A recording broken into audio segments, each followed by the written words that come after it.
எங்கடா ஜம்முன்னு உட்காந்துருக்கேன் அப்படின்னு பாக்குறீங்களா? திருச்சி கஃபே ஹோட்டல்ல தான். திருச்சி கஃபேவா? ஈரோட்ல இருந்துட்டு திருச்சி கஃபேல என்ன பண்ற அப்படின்னு கேக்குறீங்களா? ஈரோட்ல இருக்க இந்த ஹோட்டலோட பேரு தான் திருச்சி கஃபே. பேர் மட்டும் இல்ல, இந்த ஹோட்டல்ல இருக்க நிறைய டிஷ்ஷஸ் வெரைட்டிஸா இருக்கு அப்படின்னு இந்த ஊர் மக்கள் எல்லாருமே சொல்றாங்க. அந்த அளவுக்கு ஒரு பாரம்பரியமான ஹோட்டல பாரம்பரியமான ஒரு ஆள் கிட்ட கேட்டு தெரிஞ்சுக்க போறோம். நமக்காக வெயிட் பண்ணிட்டு இருக்காரு. வணக்கம் ஐயா. வணக்கம். உங்க பேருங்க ஐயா? KN ராமசாமி. சரி, இந்த ஹோட்டலோட ஸ்டாஃபரே நீங்க தானே? நான் தான்.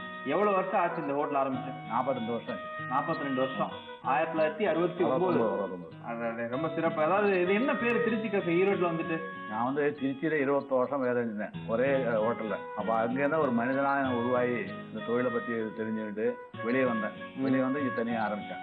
நீங்க முதல்ல வேலை பார்த்த ஊர் திருச்சின்றனால அந்த ஒரு விசுவாசம். அங்கேதான் தொழிலே நமக்கு வந்து என்னங்கிறது தெரியும். தொழிலுக்கு போகும்போது ஒண்ணுமே தெரியாது எனக்கு. அப்புறம் அப்படி அப்படியே இருந்து ஒவ்வொரு வேலையை கத்துக்கிட்டேன். தோசை போடுறது, பூரி போடுறது, அப்புறம் காபி போடுறது.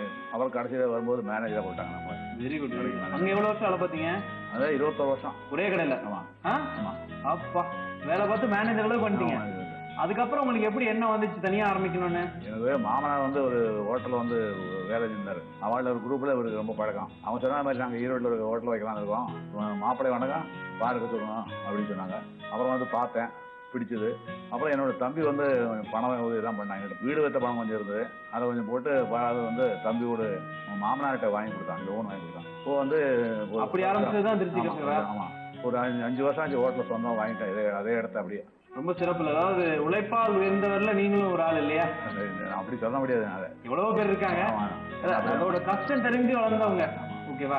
இப்போ உங்களுக்கு அப்புறம் இந்த ஹோட்டல் இப்போ யாரெல்லாம் பார்த்துட்டு இருக்காங்க? பையன் 3 பையங்க. பெரிய பையன் வந்து முதல்ல வேலை இருந்தான் பெங்களூர்ல. அவர் இவங்க 2வது பையனும் 3வது இருந்து நாங்க வேலைக்கு போறோம் அப்படின்னாங்க. சரி வேலைக்கு போறோம் பைக்குங்க. அப்புறம் இவனு சொன்னேன், வந்து ஹோட்டல் நடத்துக்கு ஆள் இல்லை பையனுக்கு, வயசாக முடியல, நீ வந்து கடை பார்த்துக்க முடியும். சரி வரேன் அப்படின்னா இப்போ அவன்கிட்ட எல்லாம் பொறுப்பப்படுத்தி நானும் கூட இருந்துட்டு இருக்கேன். வருங்காலத்தை அவன் சிறப்பாக செய்வாங்கிற எனக்கு ஒரு நம்பிக்கை இருக்கு. எனக்கு தெரிஞ்சாதான் கற்றுக்குறேன் அவனுக்கு நுணுக்கங்கள்லாம். இப்போ நீங்க பார்த்து வளர்ந்த ஊர் இது.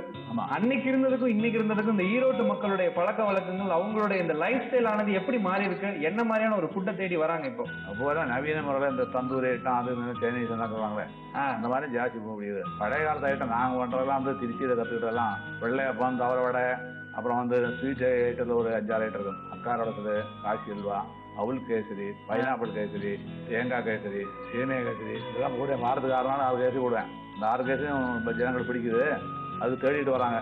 இன்னமும் அதுக்கு ஃபேன்ஸ் இருக்காங்க. இருக்கு. ஆனா மிஞ்சி வேணா இருந்தாலும் ஓடல, மிஞ்சி நல்லா ஃபுல்லா ஓடும். இப்போ கம்மியாயிடுச்சு. இப்போ நவீன முறை வந்து இதெல்லாம் பிடிக்கல. என்ன வந்தா மாதிரி தோசை, இட்லி மாதிரி ஐட்டம் தான் சாப்பிடுவாங்க.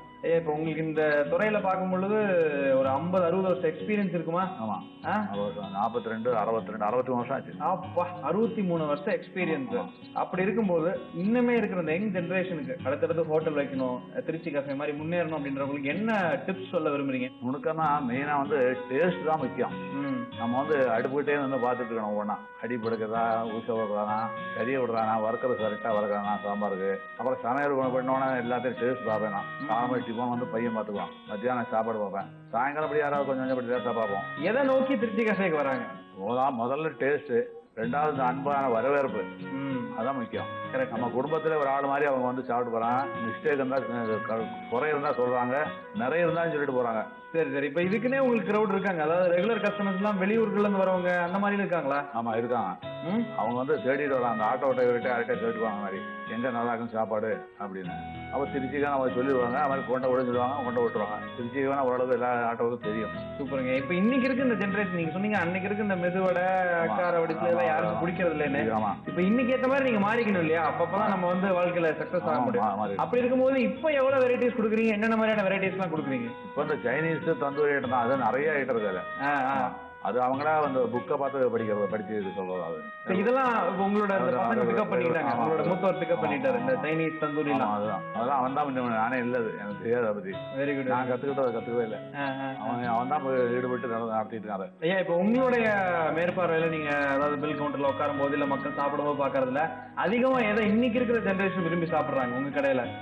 காளான் ஸ்டஃப்டு பரோட்டான்னு பையன் வந்து ஒரு ஐடியா பண்ணி அவன் பல ஒரு போய் போகும்போது அவன் ஒவ்வொரு இடத்துல போய் சாப்பிடுவான். ஏதாவது டேஸ்ட் ஆகுது எங்கிட்ட வந்து சொல்லுவான், இது மாதிரி இங்கே போடலாம் அப்படின்னு சொல்லி. அது மாதிரி இப்போ காளான் ஸ்டஃப்டு பரோட்டா சொல்லி போடுறோம். அப்படியா? அது நல்லா ஓடுது, ஜனங்கள்லாம் விரும்புறாங்க, குழந்தைகள் ஃபேமிலிலாம். சரிங்க. அதெல்லாம் நல்லா ஒரு டேஸ்ட் அவ்வளோ நல்லா இருக்கு, எனக்கு பிடிச்சி போச்சு அது. அப்படியா? ஆமாம். சரி சரி. அந்த காலத்து ஆள்ல இருந்து இந்த காலத்து ஆள் வரைக்கும் போச்சு. ஆமா. உங்களை பார்க்கும்பொழுது உங்களோட வயசு வந்து என்னால கணிக்க முடியல. ஆனா அந்த அளவுக்கு ரொம்ப பரபரா துருத்துருன்னு ஆக்டிவா இருந்துட்டு இருக்கீங்க. ஸோ இதே போல நீங்க என்னைக்குமே இருக்கணும், இதே போல ஆக்டிவா இருக்கணும். இருந்தாலும் உங்களோட பசங்களுக்கு அந்த முழு பொறுப்பையும் கொடுத்துட்டீங்களா நீங்க? முழு பொறுப்பை கொடுத்தாச்சு. ஓரளவு கொடுத்துட்டேன். 75% கொடுத்துட்டேன். பூரா கொடுக்க முடியாது, ஏன்னா அவனால அவ்வளவு பார்க்க முடியாது. இப்போ 3 பக்கம் 3 கடை இருக்கு. 3 பிரான்ச் இருக்கு. 3 பிரான்ச் இருக்கு. அவன் இல்லாம அவங்ககிட்ட அவனால பார்க்க முடியாது. பாப்பான் ஓரளவுக்கு எல்லாம் பார்க்க முடியாது. நானும் எல்லாம் 3 கடையும் பார்க்க முடியாது. சரி சரி. இங்க மெயினா இந்த கடை பார்த்துட்டு இருக்கானா, அவன் அந்த கடையை 2 கடை பார்த்துக்குவான். சரி ஓகே. அருமையா பேசுனீங்க. இந்த காளான் பரோட்டா போட்டு எடுத்துட்டு சொல்லிடுறீங்களா?